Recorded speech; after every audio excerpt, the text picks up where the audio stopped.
Hey, Anthony, special show today, huh? Very special. Anytime I have you on, it's special. But now we have really special guests. Unfortunately, when you say special, you really mean special, but I'm whatever. Anthony. Welcome to No Vacancy Live. That's my friend Glenn. You're watching the #1 show in hospitality.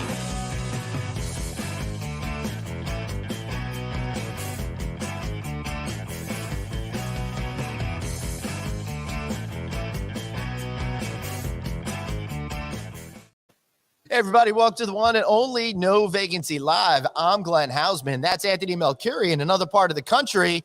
And we're coming live to you from the Thrive Conference, Remington Hotels Annual event. We have got Sloan Dean, CEO of Remington Hotels, right next to me. And then further down there, Raul Moronta, who's a Chief Commercial Officer. And later on, we're going to be bringing in somebody else as well. Anthony, great to see you, man. Hey, man, you're hanging out with really cool people. I know. It's like I really hope that finally someone will think I'm cool by hanging out with these guys. No, that's not possible, but good luck. So I just think he kicked out his mic, so he went dead, and I think we're still live. So until he figures out that he just kicked out his mic, we'll come back. Are we back? And there he goes. Yep. Are we back? Are we back? We are back. I've been live the whole time, but you got lost for a second. I don't know what happened there. Hold on. But I covered you, Glenn. I covered you, man. I had you. Okay, so Glenn is still trying to figure out the technology, and I'm sure he'll be back. Hey, how are you? All right, my friend. So you were dead, now you're back. Yeah, we had the internet hardwired, but something happened, and now we're on Wi-Fi. So let's get into it right now. Sloan, it's great to see you. We're here on the eve of the big annual conference, and it's pretty exciting for you. So how's it going to go? How are you thinking about it? How are you going to empower everyone to have a successful year? Well, first and foremost, this is the biggest event we put on every year. Yeah. And it is our way to show a sense of community. So we have 480 people attending out here in Palm Springs. Mm-hmm. And then we also celebrate people. So, it's all about community, about celebration, and then we try to educate. So if we leave this week and people feel a little more connected to one another, they feel a little more celebrated when they have to go back and grind it out in a building that never closes. And we've educated them along the way. And we've done what we're here to do. So that's what we're out for this week. And I am super stoked. The weather's beautiful. We got over 300 people arriving today. Woo! Let's do it. That's pretty awesome. So, Raul, you excited? I am. We're here in the lobby at the Renaissance Palm Springs. If you could bring the mic a little closer to you, that'd be awesome. We're here at the Renaissance Palm Springs, welcoming all the people. This is going to be a great event. We came in last night. We had a great event actually with our President Club winners for past and present. Very excited about that. Again, we're going to welcome about 300 people today here in the lobby. We can't wait. The energy is amazing. So thank you for having us today. Yeah, and I think I got the internet fixed. Yeah, well, right now, what's really important in every management company, every brand, is the real connection, right? We always talk about flow through on P&Ls, flow through on all our financial responsibilities. But there's nothing more important right now than a person in your position and Sloan's position to be there, not only talking and motivating, but training. Yeah. And training right now and educating is the most important thing we can be doing. And Glenn, talking about educating and talking to, how you doing there? I think we're fine. I think we are fine. I got the hardwire set, so we should be groovy. But the good news is that I've been recording this remotely, so the final copy of this video is going to look pristine. Yeah, but we want to make sure it's good for our live people. But really, that's the most important thing. So, Sloan, I'm actually moderating a panel next week with a bunch of CEOs, and one of the questions I'm going to ask them is, there was a question about the new normal. The new normal, I don't even want to talk about because there is no old normal anymore. All we know is the new normal. There's never a normal. We're on a continuation. But right now, we all know that finding good people in this industry is really, really difficult. Is it getting a little bit easier? Is the word getting out that this is a great industry, or is it as big as struggles it's been for a long time? No, I think the labor market has gotten a little better, Anthony, but I think it's incumbent on us to sell the story. I mean, we are still one of the few industries where you can literally start as a dishwasher and rise to the level of CEO. Yep. I mean, Chris Green, who is our president, who you guys know really well, former CEO at Chesapeake and president of Remington, he literally started as a dishwasher, and he had all kinds of jobs and rose through the ranks. And we got to sell that dream. You know, we can't just be selling wage to people because they can go down the street to Amazon and work in the fulfillment center and make $4 more an hour. But you know what? When they automate that plant in 3 years and they're out of a job, instead, if they come work in a hotel, can they rise to the level of supervisor, then manager, and then assistant general manager and GM, et cetera? We got to sell that dream. And that's what it's about. And you're right. It's about education, training, and it's iterative. You know, the biggest thing that we don't associate with P&L with is we should have more training costs on the P&L. So if you plan for it, you have that budgeted expense, then you actualize it.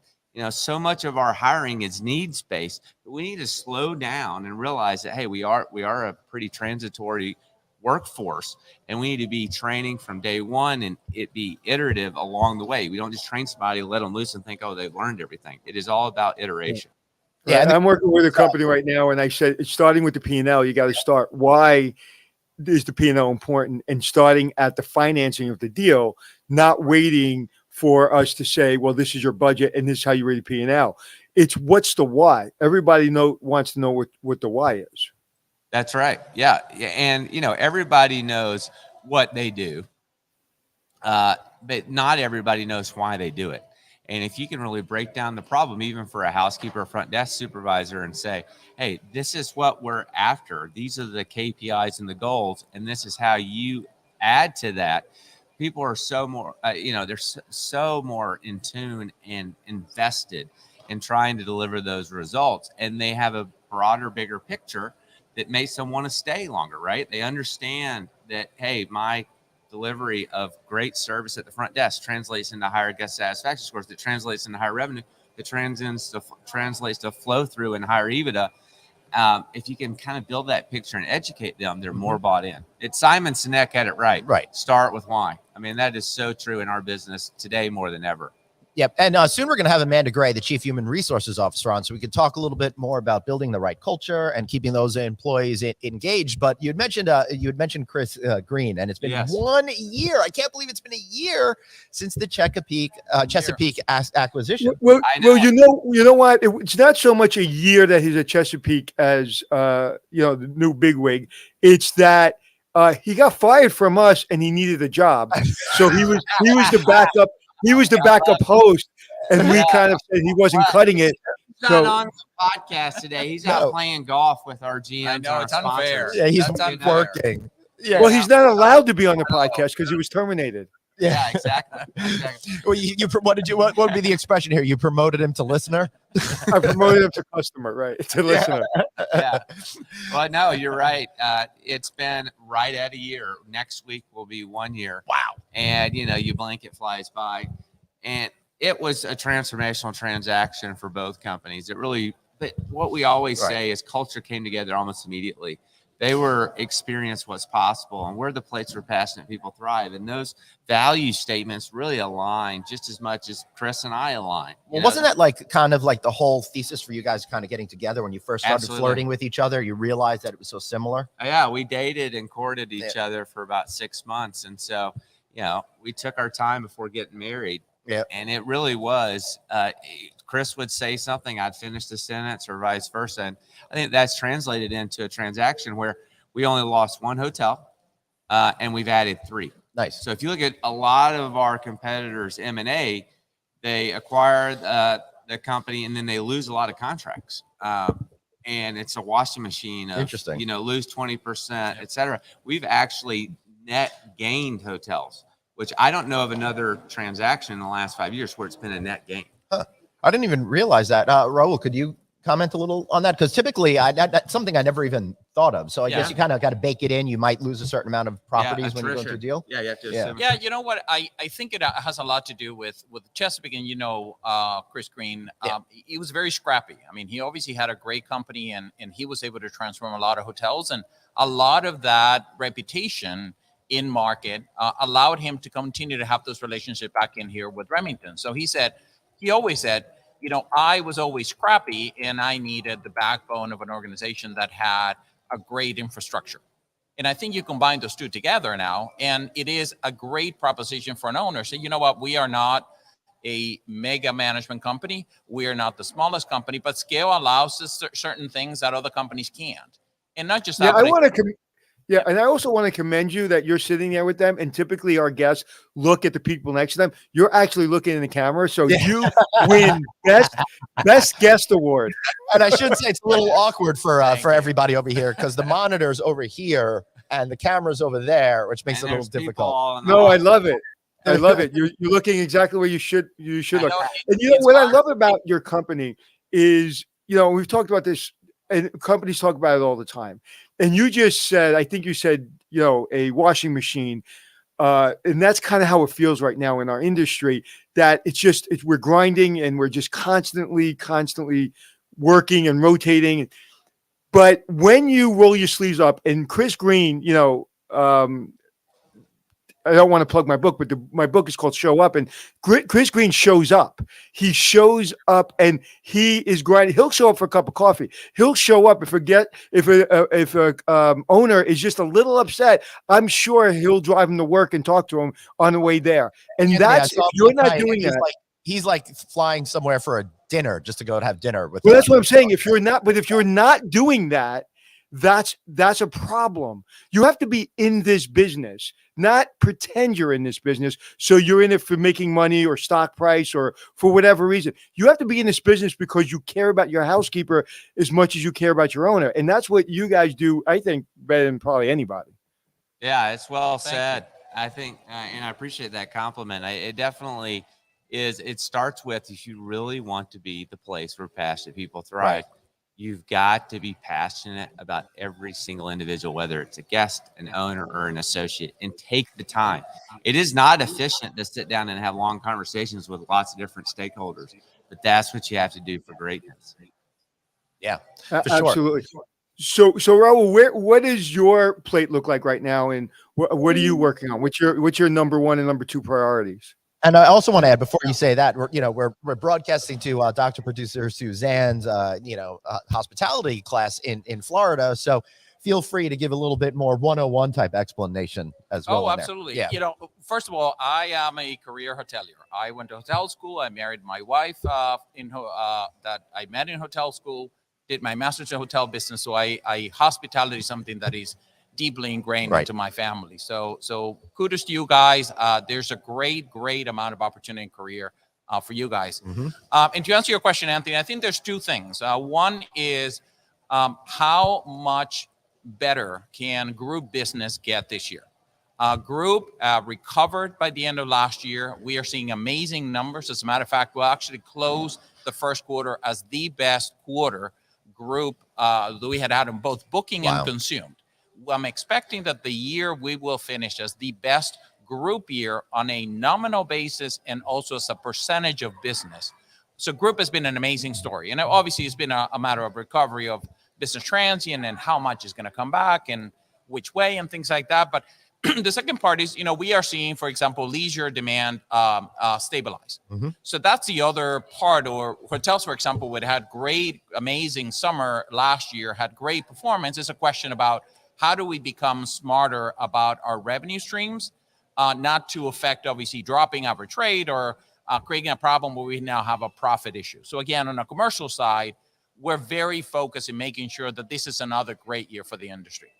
That's cool. How is you said group business is really thriving? Yep. I'll say, is it predominantly that smaller group? Because when you read the news, it's like you hear about citywide events, but it's really those smaller groups that are powering you guys to success. Yeah, I think initially was Smurf. So a lot of sports, a lot of collegiate high school sports and things like that, family reunions and things like that. And then corporate business is back with a vengeance. And I think a lot of that, believe it or not, has to do with remote travel, working remote.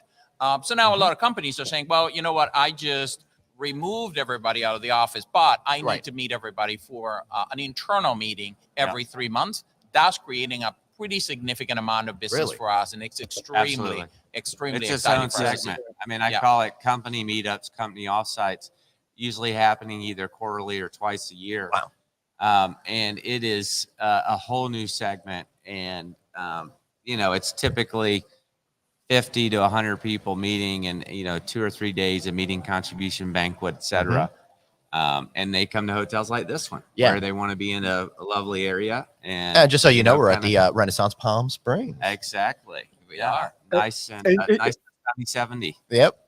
And a couple things. One, I will say, by Glenn and I doing this podcast as long as we have, no one expected group business to come back this quick. Even 6 months ago, people were saying it's coming back, but we're not sure it's going to come back full.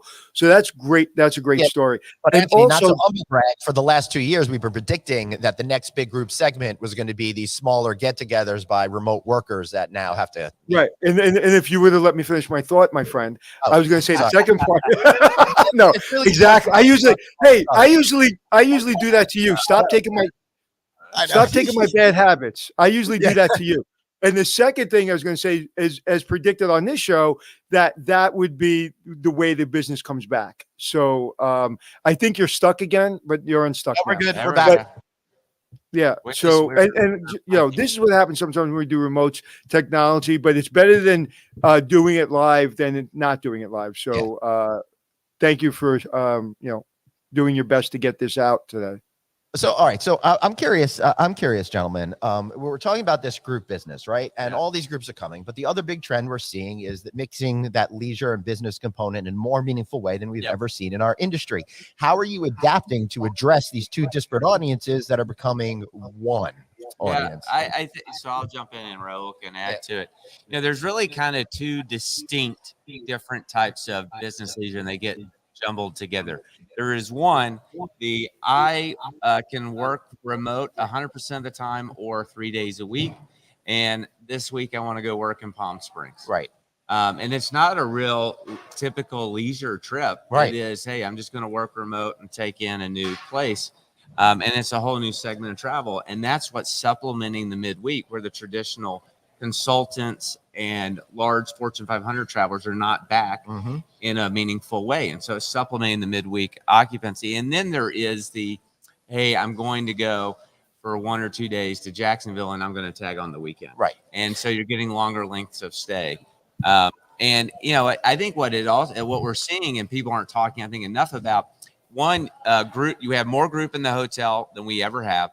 We also have more midweek non-traditional business. What does that mean? It means your restaurants, your outlets are busier than ever. Right. We're seeing food and beverage contribution per occupied room up significantly.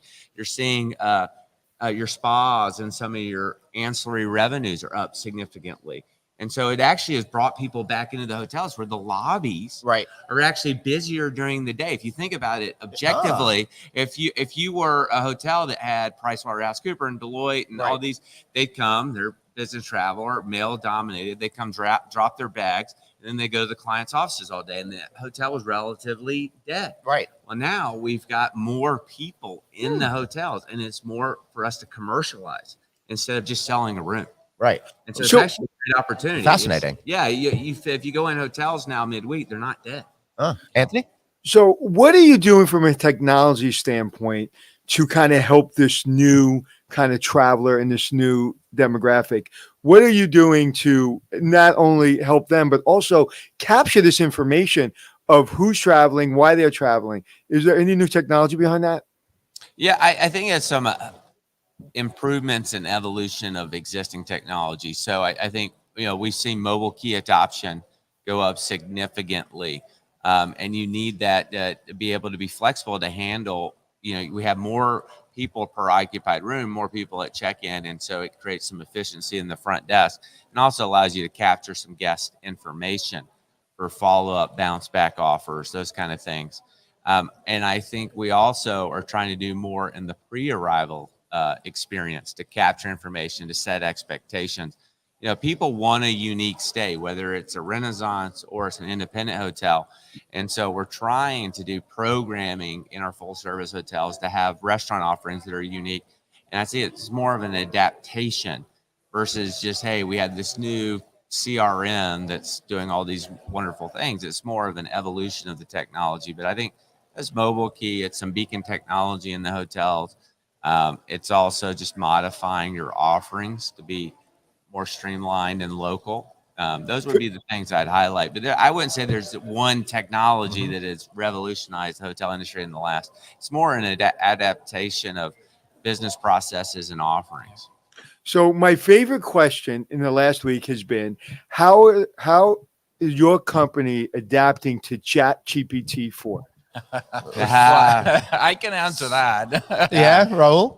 Funny enough, I was just at the booking.com conference, and the word was ChatGPT, and how are you doing about it? And in reality is, for a management company, we don't have the amount of capital to be able to say, you know what are we doing with this? However, I'll tell you what we are doing. On the food and beverage side, we have a promotion that actually is going to launch in April, where we're using ChatGPT or AI technology to do pairings between food and beverage. Yeah, so it actually came up with ChatGPT came up with the drink offer for the spring promotion. Yep. Oh, that's interesting. How did that? What was the question that facilitated that answer? The question that Rich asked. Yeah, that Rich Garcia is our head of food and beverage. What did we? I think we had. I can't remember exactly, but I think we had certain food that we are launching with, and it was like, well, what do you want to pair that with? Pairs best. Yeah.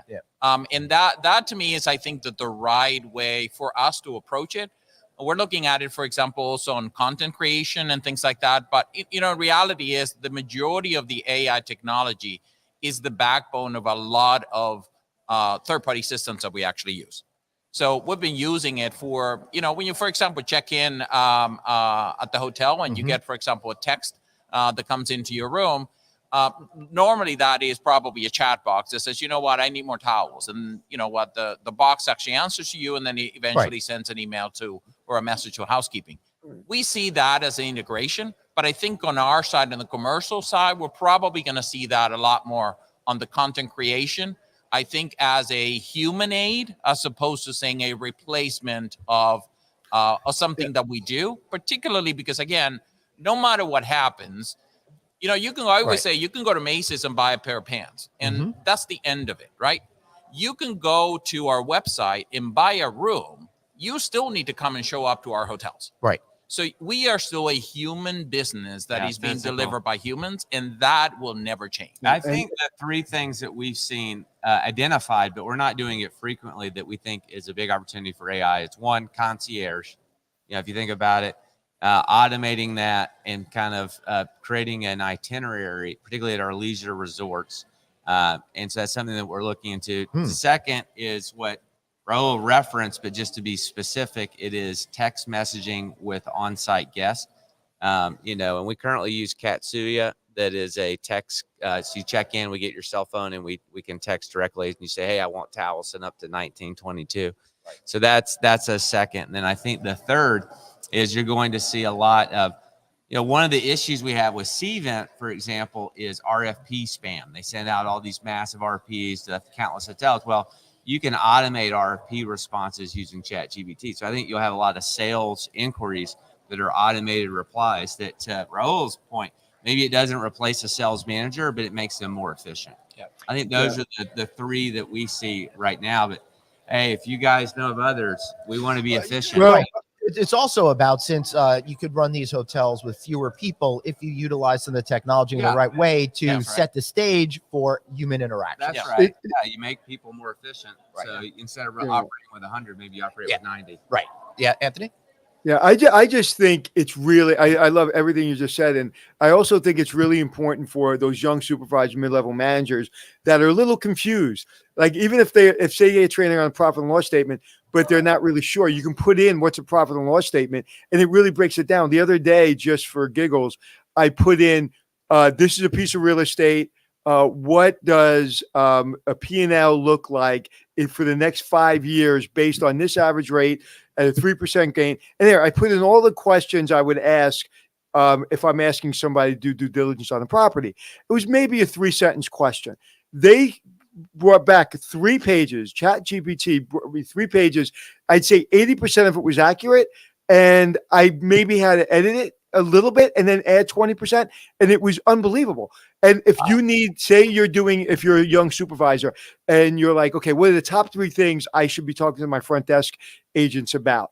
Boom. It'll give you the top 3 things. Again, a lot of this stuff is maybe not nuanced, but it'll give you the idea. Okay. Oh yeah, that's right. I should talk about this topic as opposed to this topic. So I've been using it in my own business, in my own career in the last couple of months. And it hasn't, I still have to work, but it's really given me good starting points. And I think it's really beneficial for the young managers and supervisors to understand you're allowed to use it. You're not allowed to cheat. It's kind of like, show your work. There's professors. No, absolutely. We had a professor on recently that said, we're using it and we're asking them to show the work, saying, show us what ChatGPT and show us the final answer. And I think it's really going to be a game changer, especially for mid-level managers, in my opinion. Yep. No, well said. Yeah, I think we should go back to card catalogs and stuff like that to make it really hard on people. That would work well. Yeah. So, Raul, when you think about all of these changes that are going on, how do you think about identifying something that you feel will be a successful technology versus something that everyone's just talking about this week? No, I think that ChatGPT, it will be successful. I mean, it will be successful, and it will be successful in the hotel business. And I actually have said these in another podcast, which is, there are no other podcasts, right? There are no others. That sounds like blasphemy. Yeah, I know. Yeah. We should leave the show right now. But, what I would say is, particularly for the students who are actually listening to,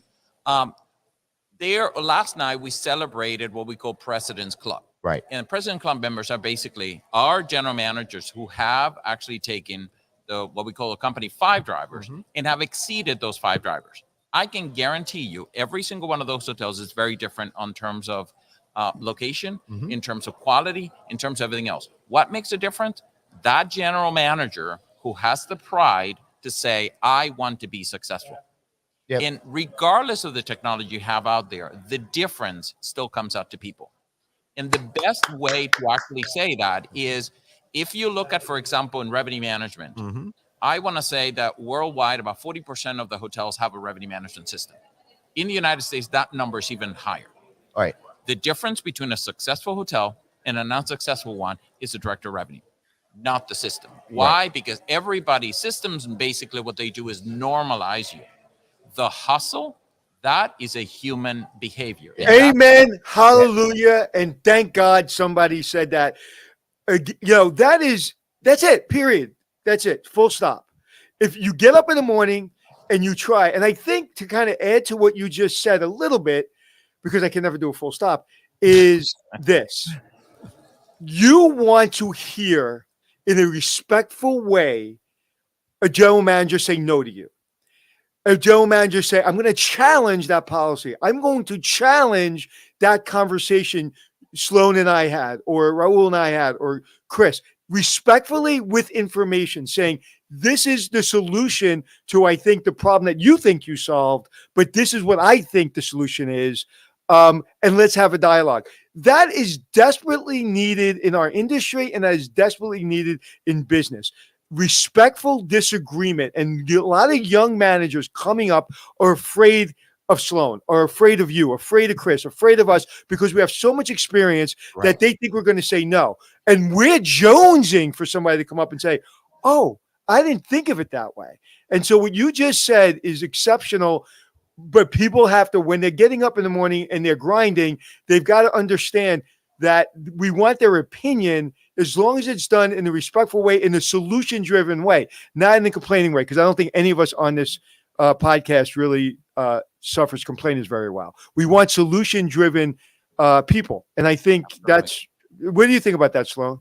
No, I think dissenting opinion makes greatness. You can't build strong muscles in a gym without resistance, and you can't build great minds without dissenting opinion. I think the worst thing you can do as a CEO of a company is be an echo chamber of, oh, I've got it all figured out.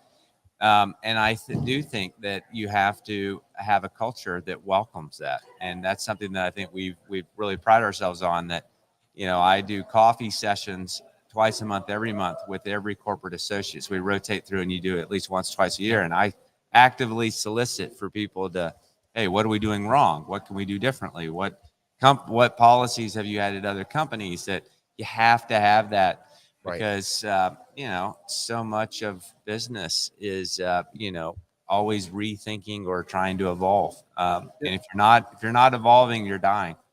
Yeah, and it's really difficult for a lot of people to speak up. Yeah. And a lot of people suffer in silence. So that's really good to hear. And it's, when it comes from the top, it's critical. It's critical.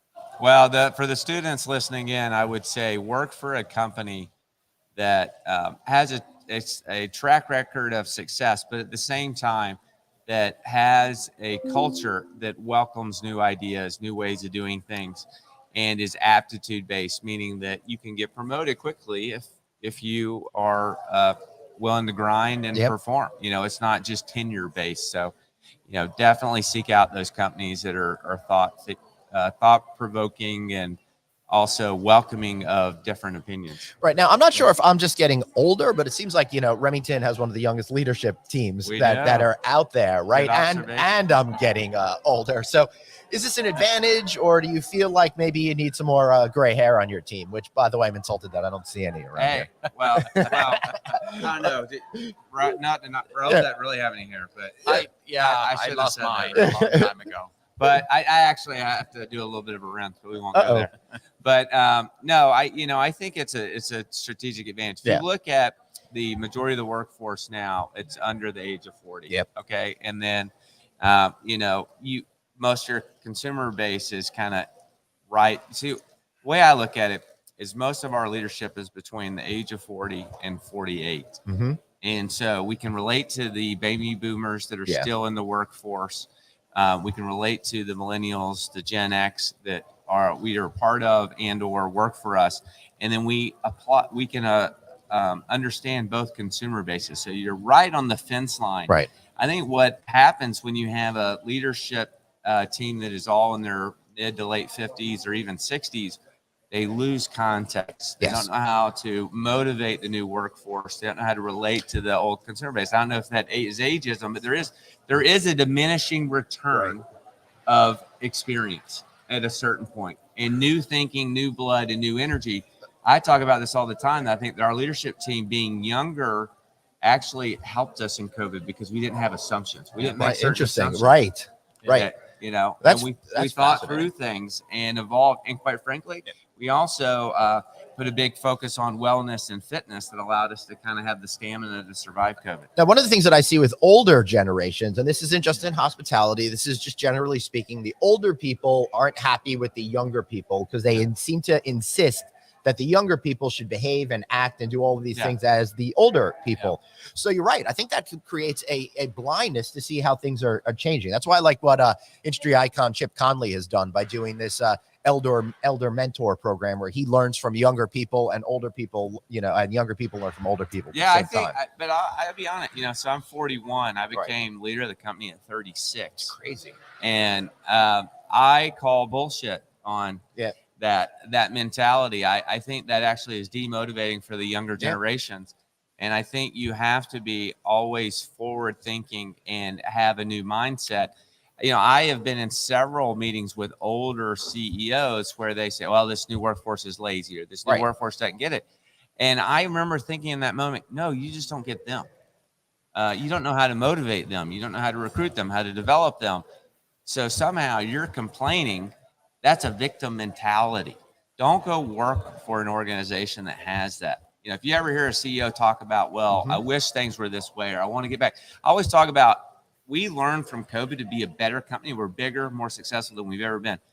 I don't want to go through it again, but I never complained. I never said, hey, let's get back to 2019. No, let's take the opportunity to reinvent ourselves. And I think that is a more new age approach, versus, I hear these CEOs complain about the workforce or younger generation. That is just victim mentality. It's not productive, and it's missing the mark. I think you're right on with that comment. It's well said, and those people were probably done 10 years ago, and they stopped thinking really creatively 10 years ago. And it's not about the new generation. I would say, and you can challenge me on this, I would say that if you're 20 or 60, you still want the same things at different percentages. You still want a cool bar, but you may go up if you're older. You may go up right after dinner after one drink. Right. You still want a kind of a cool feeling. You may not hang out in the lobby. And everybody wants a clean room that's updated. So I just think we all want the same thing at different percentages. And I just had somebody in a conversation in a meeting say, well, maybe I'm just the old guy. As soon as you say that, you take yourself out of the conversation. As soon as you say that, everybody looks at you. I'm a 12-year-old on cotton candy, but I'll be a 12-year-old on cotton candy when I'm 90. But it's not because of any reason other than I'm curious. And Sloan and your team, you're curious people. And curious people don't age. Yep, that's right. That's well said. It's a mindset, not necessarily just a number, but I do think there's generational differences between like the baby boomers and now the millennials, et cetera, that there is a gap and you have to bridge that gap. And part of that is just a mindset, having that type of always challenging what the norm is, rethinking things, and being able to be relatable to all types of people. I want to give one example on this same topic. There was an article published about a month ago in Hotel News Now, CoStar's Hotel News Now, and it interviewed several CEOs at Alice. It was a panel at Alice that talked, and the CEOs were complaining about how the industry had not evolved enough during COVID. And I wonder whose fault is that? Yeah, and I remember thinking, and they're no offense. I mean, they're all probably 60 or so older men, and I remember thinking, well, aren't you industry titans? Like if somehow the industry didn't evolve, did you just want to look in the mirror? Yeah, because you operate. It's like they're sitting there complaining, and I'm like, you kidding me? Like you run huge companies. How is it? And that's the mindset. Like it's. Again, getting back to the other fact that we talked about, if you're surrounded, if you're in a C-suite and there's people younger than you, 30, 40 years old, coming up in the C-suite, those people have to be able to be fearless in being able to say what you just said. Yep. And, good or bad, I've always been the person to say something that I emotionally feel from my employees and from my team. And I've always put my head on the chopping block. Sometimes I actually lost my head, but sometimes I survived. But you have to be willing to say the hard things for your teams. So people like that listen to you, because most of them, if you do it in the right way, may not listen to you at that moment, but they'll listen to you maybe on the drive home and they'll say, you know what? I really need to understand, because listen, they're going to be left behind, period. I know so many people that work for me or were much younger than me that are titans of the industry. And, if I had that mindset or you had that mindset, you're not going forward. And talking about promotions, I just want to make one more plea here. Glenn still has not promoted me. Well, what are you going to do? We are, and it's merit based. So what are you going to do? I know we're going to bring in. Amanda Gray in a moment or two. But I'd be remiss, Raul, if I didn't ask you, based on all that we're talking about, how are you thinking about the remainder of this year and beyond? What are some of your opportunities that you see? Yeah, I think that we would see far more growth on a year-over-year basis on the front end of the year, because we were still dealing with Omicron and all kinds of different things, right? By the time that you get to June, you are probably going to be on a more normalized basis. I'll give you an example. March of 2023, it is the best revenue year in the history of the company. Wow. Highest average rate in the history of the company. Wow. Yet, we have not gotten occupancy back to 2019. Do we want to? I don't know. But I would tell you these. March also, we hit almost 80% occupancy midweek. Wow. So we're talking about recovery. Yeah. Saturday recovered faster. Then Friday. Interesting enough, Sunday was next. Right, because people were taking that extra day. That's right. Next Thursday. The day that actually is the least recovered is Monday, which is a very interesting trend for us. Right. Because instead of the business traveler getting on the plane on Monday morning, the people that stay through the weekend into Monday depart. They're in a Zoom call, correct? Yeah. Right. So I think that the back end of the year is going to become a lot more normalized. I think again the when you say normalized, traditional travel patterns that we've come to expect. Absolutely. I don't think we're going to see massive double-digit growth in the back end of the year. I think it's going to be more normalized. We are still ahead of 2019. There's not a single month this year. I think February we're right on. There's not a single month this year that we would be behind 19 on total revenue. Right. Occupancy is slightly. And then what about the expense side? Because that's making things more complicated. Well, before you go to the expense side, can I? There's a nuance, and I don't mean to interrupt, but this is really important. Go for it, man. That's especially for our younger people who are listening. Raul, you said something that kind of you said, and you kept on going, because to you and me, it's just kind of normal, right? You said something that is extremely difficult to do, and something that in 2008, when everything hit the fan, wasn't able to be accomplished because we didn't have the yield management and the brains and the technology we have today. And you said our revenue and average rate is higher than any time in our future, in our past, March 2023, but our occupancy is lower. That nuance of getting your average rate up while your occupancy is still a little bit lower is critically difficult. Absolutely. And talk a little bit about that and what goes into that, because that seems like such a throwaway comment. Like, okay, that's great, but that's so hard to accomplish. Yeah, and you know what? The biggest fear that I had with the pandemic was that you were going to get into a rate war. We were all saying, "Oh my God!" I remember the years when we had an economic condition and average rate became an issue. I think that revenue managers, and not revenue manager systems, revenue managers were a lot smarter this time. The reason why I say that is because in the middle of COVID, you could not trust the revenue management system.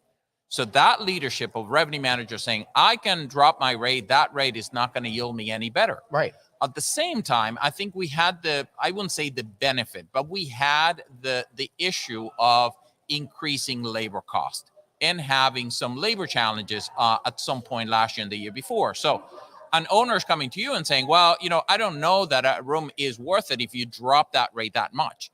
That pressure between knowledge and understanding of a P&L by our revenue and sales and digital teams allowed us to have better strategies, hold on to pricing, and not just that, but then you had extreme demand on a Saturday, but no demand on a Tuesday. And our ability to yield, our ability to control pricing and inventory management, again, that's a lot of credit to a lot of the commercial teams that actually were able to do an amazing job through the pandemic and after that. Right. And Glenn, to your point, cost per occupied room and cost per available room is more critical than ever to your, Raul, to your point of being able to understand you're not getting anything on that return if you're dropping at a certain rate. So I'm sorry, Sloan, you wanted to say something and I didn't mean to interrupt you. No, you're good. I was just going to say, I think you were asking a question about profit. We still as an industry are off. If you measure it on GOP margin, we're off about 200 basis points. That's 2% of margin. But I think we'll catch up by 2025 because I do think if you think about it, hotels are the only real estate class where inflation arguably is a benefit. So it's the only class of real estate where you put your price every day. And so you can arguably, office, you're locked in a long-term lease, even apartments, multifamily, you're locked in an annual lease and your expenses go up every day, but you're only resetting your revenue once a year, once every 5 or 10 years. Hotels are resetting every day. And I do think that'll afford us. Our projections show that we'll get back to profit on an inflation adjusted basis in the next 2 years. So that there is still a bit of a ways to go on the profit side, but it's good to see revenues fully back. Right. Cool. So we definitely want to bring in Amanda. I don't want to miss out on that. We're starting to run low on time. Any final thoughts before you go, sir? No, it's been a great podcast. For those of you kids out there, make sure you do your homework. Listen to mom and dad. For a father of 2 sons that, I have a hard time when they don't call me enough. Call your parents today and just say hello. It doesn't have to be a cash call all the time. You can just call and say hello. Yeah. All right. Yeah. Hey, Amanda. We're trying to wave Amanda I know. down. So she's totally involved in it. You're up. Yeah, here she comes. There All she right, comes. Raul, thank you so much, man. Absolutely. We really appreciate you. Anytime. Thank you. Look Appreciate forward it. to seeing you around the Okay. conference for the Take next care. couple of days. So we're gonna reset. We're gonna bring in Amanda Gray, and she runs the human resources here, Chief Human Resources Officer. Hey, Amanda. Amanda. Hello. Great to see you. You could please get close to the microphone. You could even pull the mic closer to you and all that. So how are you today? I'm fantastic. How are you doing? Excellent, everybody. This is Amanda. Amanda, this is everybody that's over there. So I think we should just jump right into it. You're all about trying to be one of the best places to be employed. How's your philosophy behind that? So it's multifold. I want to say there's a lot of art and a lot of science to being the best place to work. Mhm. It starts with listening and understanding what our employees want from us. And so we have a lot of listening strategies, from our engagement survey, which is more formal, to having coffee with the boss, which is less formal, but gives us a wealth of ideas. And then you can't just stop at listening. You actually have to do something with the information you find. So recently in our engagement survey, we have learned that our associates want better career planning. They want to know what the next step is for them, and they want more feedback to help them get to that next level as well. So we need to now take action and listen to what they've told us and develop some career plans for them. I love that, because one of the things that we've been hearing is that people do exit interviews when you leave a job, but nobody really does these stay interviews. What do you want out of it? How can we work together to develop your career? Well, we're doing that. We do check-ins. We require check-ins, not just annual reviews. And so that's kind of a good touch point that we allow, that iterative touch points you go through the year.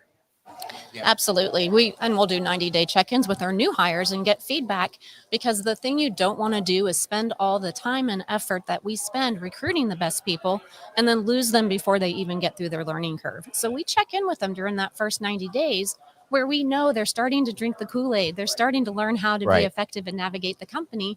And then we get valuable feedback about how we need to change our onboarding to make it a better experience for them. Man, hi. How are you? It's He's over here, but we're going to try to look there. I know. it's interesting, because you just used the word that I was going to. It mean something that means something different today than it did 10 years ago.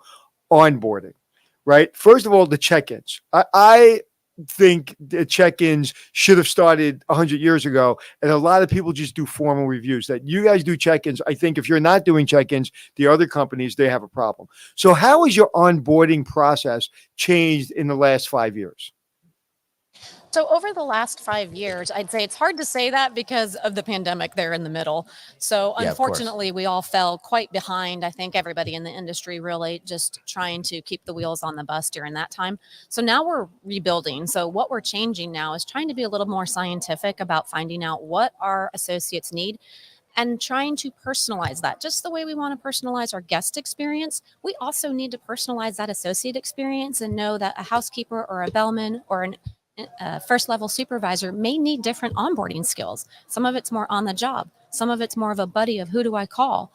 Sometimes it's more of soft skills and how do I communicate better or influence better. But personalizing that onboarding experience is what we're working towards as we go to the future. Could you give us an example of one of those personalizations that you've done to make someone feel really engaged in the process?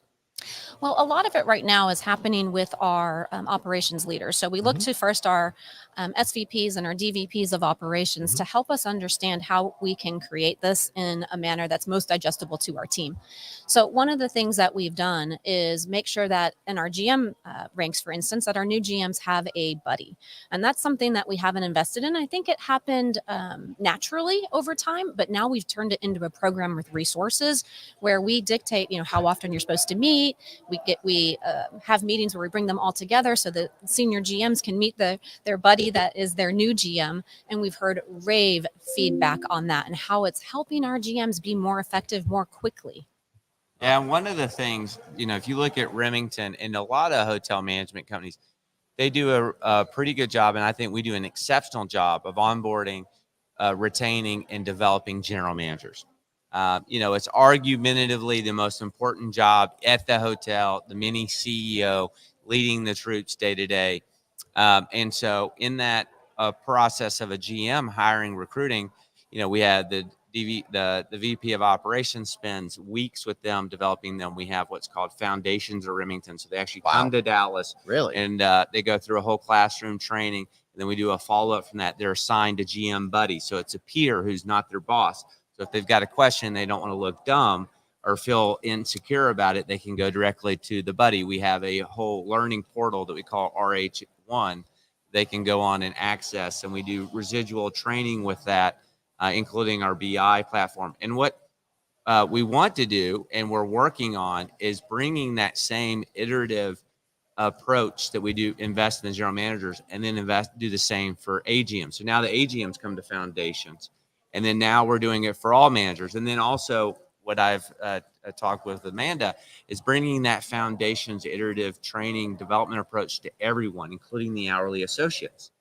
And you say, well, that comes at a big expense. But, if we can reduce our turnover by 50%, it more than pays for itself. I mean, turnover is one of the biggest hidden expenses in hotels that we don't think about, because our hourly positions in the hotel industry, guys, turns over at about 100%. Yep. Yeah, it sure does. And but you already have a lower than average number in the industry. Yeah, we are well below the average. But if we can continue to draw that down, think about all the homegrown talent, and then we're just constantly career pathing and developing.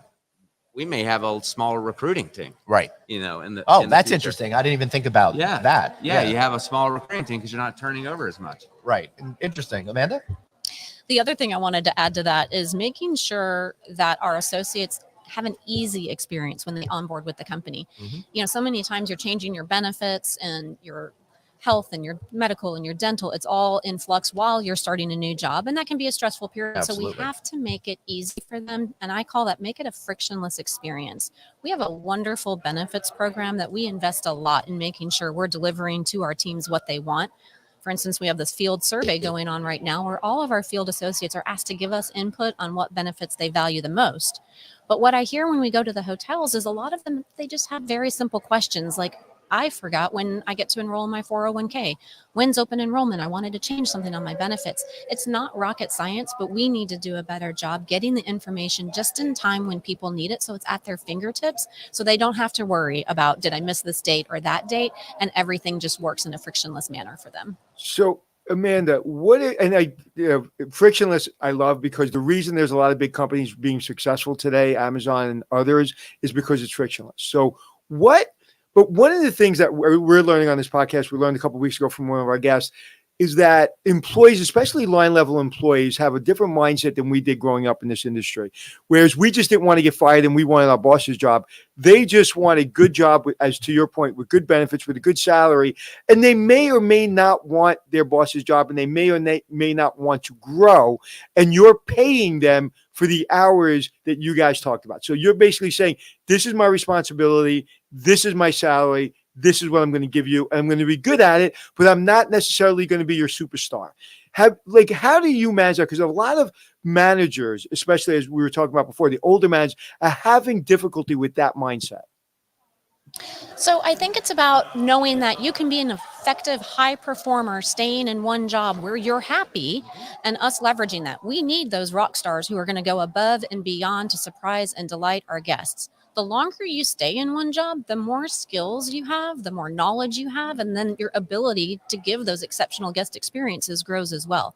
We need to give them no milestones so they don't feel like they're stuck at one level. And that's one thing we're looking at in the different career paths. It's, to your point, it's easy to say, I just want to grow to the GM. It's a lot harder to say, if I'm in a specialty path, if I'm in housekeeping, if I'm in food and beverage, how do I continue to grow and attain levels of expertise and be acknowledged and recognized for that? And that's something, I don't want to steal anyone's thunder because it'll be coming up later in the conference, but that's one of the things we're looking at, is how do we build levels to recognize that expertise and show how much we value it, so we retain them at our organization. Yeah, and I think two things I'd call out, Glenn. You're talking about folks that want to be empowered and have a job that they believe in, or I shouldn't say a job, a career they believe in, but they're not necessarily looking to be promoted or climb the ladder. And those individuals can be exceptional because one of the things I have found, and that you want to draw out, let's take a housekeeper that they're just happy doing that job and want to be successful and continue to get paid a little bit more as they go. They're often the best trainers because they've done it day in, day out, and they're not just a manager, and they don't make assumptions of like what happens day to day. And so you identify them and help them. And a lot of those people want to invest in peers. And so that can be a good thing. The second thing is that it boils down to recognition. You know, we all as humans want to be recognized and appreciated for our work. And that's where you're not just recognizing promotions, but you're recognizing good behaviors and great performance, even for people that are role players. Somebody who's been in housekeeping for 15 years and they love it. You want to recognize that person iteratively. Yeah, I really love what you're saying, because not every person feels like they have to take the same career path. And if I just want to work at a property, I should just be able to do that, not have to think about going all the way up onto that executive level. But Amanda, is it complicated to think about different plans for every single different association across, more than 100 hotels? Absolutely. That's the science behind it. It's something that on the surface shouldn't be that complicated, but it's about having conversations. We can't necessarily make a career plan and a development plan that's going to fit everybody. So that brings me back to the personalization. You actually have to have conversations with people and say, this is a template. This is a typical path that somebody might take, but tell me, between the leader and the associate, what's motivating to you and what are you interested in and excited about? And then how can we give them more of that? If it is, I just love doing what I'm doing today and I want to do it forever, then let's have them mentor and let's have them train. But we have to have those individual conversations to find out what motivates each person. Fascinating. So, Sloan, what are some of the things that you're finding really motivate some of the associates in your company that you work with on a day-to-day basis? I think slowing down and the CEO or officers explaining the why, and then having good career pathing so that they know what's next. Great training so they feel highly competent. It is really true. People quit their bosses or they quit their job because they don't feel capable. It's often not for pay. Yeah. And so if you can overcome those objections, I think people are incentivized and want to spend their time and their careers with you. We measure turnover weekly, monthly, and it pulls through in the numbers. Yeah. If you're doing iterative programs that are delivering great career pathing, recognition, and lifting folks up, then they don't leave you. It's kind of proof in the pudding. People vote with their feet. Yeah, for sure. And Anthony, I'm not surprised that once again, we hear that motivating is not always the number one factor when it comes to creating a career that you love. It's interesting because growing up in this business, most of the people I grew up with are still in the business. So I don't remember like this mass exodus, even before COVID. I didn't know that existed because almost everybody I grew up in this business with as front desk agents and night auditors are still in the business. So if you give it time, you're going to fall in love with it. I mean, very few people that I know that really stick it out hate it. They love it. They're not like stuck. All right, I'm here 20 years. I have nothing else to do. It's like most people that have been in the business for any amount of time are in love with it. And sometimes when you jump off too soon, you miss the best part. How many industries can you relate to as a consumer? We all like to travel. That's the human experience. Yep. And then also, what other industries can you work in the kitchen and then work in the front desk and then be the general manager or work in revenue management, work in sales? It is one of the few industries where you can jump from different departments and get a rounded breadth of experience. So it's diversity in work. Yeah, and I think we don't sometimes recognize that enough. Yeah. I'll tell you, one of the things that I love about this business is as a commentator, journalist type of person, is because it's like every business all wrapped in one. You can never get tired because there's so many interesting different paths that you could go down. But Amanda, we're starting to run low on time. So I've got to ask you, there's probably certain areas of the country where it's more challenging to fill positions than other areas of the country. How are you compensating for that? One thing we're looking at, because you're absolutely right, some hotels are doing great, and it surprises us to hear staffing's not an issue for them. Right. Others are experiencing what you're talking about. So one thing that we're researching that has worked well for us in the past is looking at the recruitment marketing platforms. And this is ways to get our jobs targeted in different zip codes, more views online. So it drives more applicants. I've seen huge, triple digit increases in applicants driving to apply to the open jobs when we use the social marketing platform to help us get that visibility.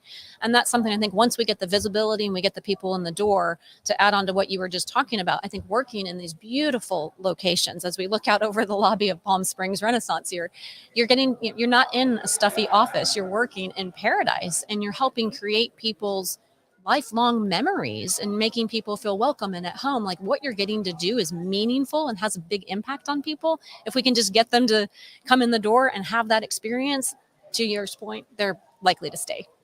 As an ex-military person, being in the Air Force, are you doing anything? Are there any programs where you work with people leaving the military coming into the civilian world? That is something I have done in my past, and we need to refocus on that here. We've had a program that we lost focus on during the pandemic, but we're going to do that because I think it's a very valuable pool of candidates. They're used to the travel as well, so it's good to have an opportunity.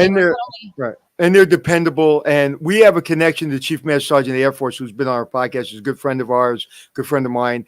And she's constantly looking for opportunities to partner with people to help people that are leaving or people that are on reserve. So anything I can do to help, please let me know. That'd be fantastic. Not only that, but also the major hotel companies have a focus on this as well. That you can probably tap in. Yeah, Hilton and Marriott both have military programs where they recruit directly. And you're totally right. I mean, actually, a few of our officers are ex-military. Our chief operating officer was ex-Air Force. So you're absolutely right, Anthony. I think that's a huge opportunity for us to continue to focus on. And I like it because it's also not only the associates that we can hire that are leaving the military, but trailing spouses too, as they're moving and relocating across the country.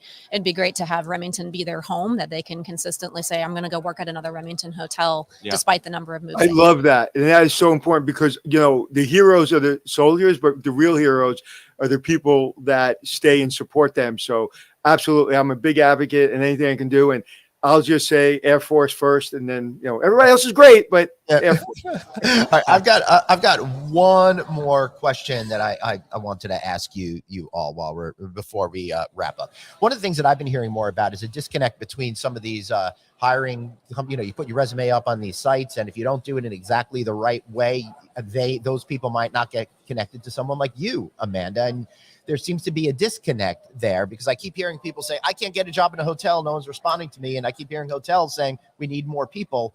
Have you seen this issue and how are you avoiding it if so? Absolutely. I actually went through, and we all need to do this. I went through the application process just a couple of days ago just to see what that was like. And let's just say there's a lot of opportunity there. So I was frustrated. It took too long, too many steps, too many clicks, too many things you had to do before you could just submit your resume. And that's one of the things that the team on the recruiting side is now dedicated to making that easy, back to that frictionless work. We can't have a lot of fallout. And that's what we tend to see is there's fallout. The longer and more complicated the process is, people give up. They just want to give us their resume. So that's going to be a task that we're working on. I have one last question. I know we're getting short on time, but when was the last time, Sloan or Amanda, you've got a cover letter with a resume in a colored envelope saying, hey, I see you have a great company. I want to work as a general manager or assistant manager or a front desk clerk in one of your hotels. And the envelope is actually sent to you. When was the last time that happened? I think I got a resume and a cover letter in writing during COVID. So it's been 2 or 3 years. I would say I probably get a resume a week on LinkedIn. So people send it to me directly in InMail, but in handwriting, it was probably 3 years ago. And does that get your attention? What did you do with Absolutely. that? I gave it to recruiting and said, hey, this person did the extra effort. If we have any job openings where they're applying for general manager, and I gave it to recruiting. I don't think they ended up working for us. I remember the individual, but I mean, I think that's old school. And it definitely gets attention. That's the right school. Well, right school. Well, here's someone who's going a little new school. Alexandra Giraldo says, "Hey, I'm in Orlando. Would love to start in a good place. So I guess drop us a line and we'll get you. Go to Remington Hotels. We got hundreds of jobs. Alex. So check us out. Excellent. So, Amanda, when was the last time that happened to you, that you actually got a resume saying, Amanda, I heard you're the big cheese in charge? I do not remember. So it's been years, I would say. Definitely pre-pandemic was So the last. it would make a mark, though, right? It would make a mark. I personally would rather see the resume come direct. Where I do get a lot that stand out is seeing the resume come direct to me to my LinkedIn account. Okay. Those stand out. I notice them and I do something with those right away because it doesn't go into the bucket of the thousands that might be in the applicant tracking system. So I'd say the paper is still hard, right? Then I have to take it, I have to scan it, I have to send it somewhere. I'd say the best way to get noticed is to send it direct to the LinkedIn account. How about a thank you note after a conversation that you have that's handwritten? I get those all the time. That's a definite to do for the younger generation. Don't lose that. I mean, when somebody sends me a handwritten note after I've interviewed them, it leaves a great impression. Yeah. I got my mentor, who was Eric Long at the Waldorf, never worked for him, offered many jobs, but never worked for him, by having my mother drop off a blue envelope with my resume and cover letter. A day later, he called me up and asked me to speak with him. And he became my mentor for 20 years, just simply because I dropped off an envelope at the front desk. I love it. Yeah. That's awesome. A lot of people are saying, say hello to Chris Green. If we can get him off the golf course, we will absolutely do that. Let me ask you a question. Seriously, does Chris ever work? He's got a good life, is what I can say. I mean, it's, maybe his boss is a little too soft on him, man. I think you are. I think you need to go a little bit harder on him. That's too funny. Any final thoughts before we wrap up today? Because busy conference. I think I would just say, hey, for the folks listening in, the students listening in, I'm very passionate. I got 3 kids myself, and not you guys are grown adults, but really think about that first job and seek out a company that will invest in you and seek out people that will mentor you. You hear Anthony, look at how successful Anthony is. He just referenced someone has been mentoring him for 20 years. That is invaluable. Yes, the classroom's great that you're studying to become hospitality executives, but that is working for a company that will invest in you and finding a few individuals that will mentor you is all the difference. And that would be the advice and what I want to leave with today. Excellent. Amanda?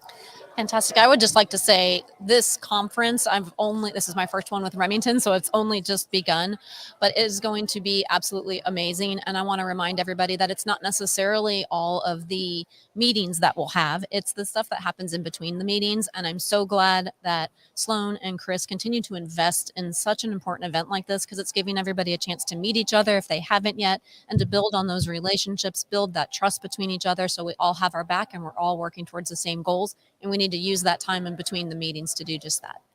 Excellent. Well, we will continue to thrive over here. And if you guys want to continue to thrive, well, I would recommend downloading the audio version of our podcast. Find that on Apple Podcasts, iHeartRadio, Stitcher, SoundCloud, wherever you get your shows. We are there. And if you happen to be listening to us, why not give us a watch? Find us at novacancynews.com, which houses all of our shows, as well as LinkedIn, Facebook, and elsewhere. Anthony, any final thoughts?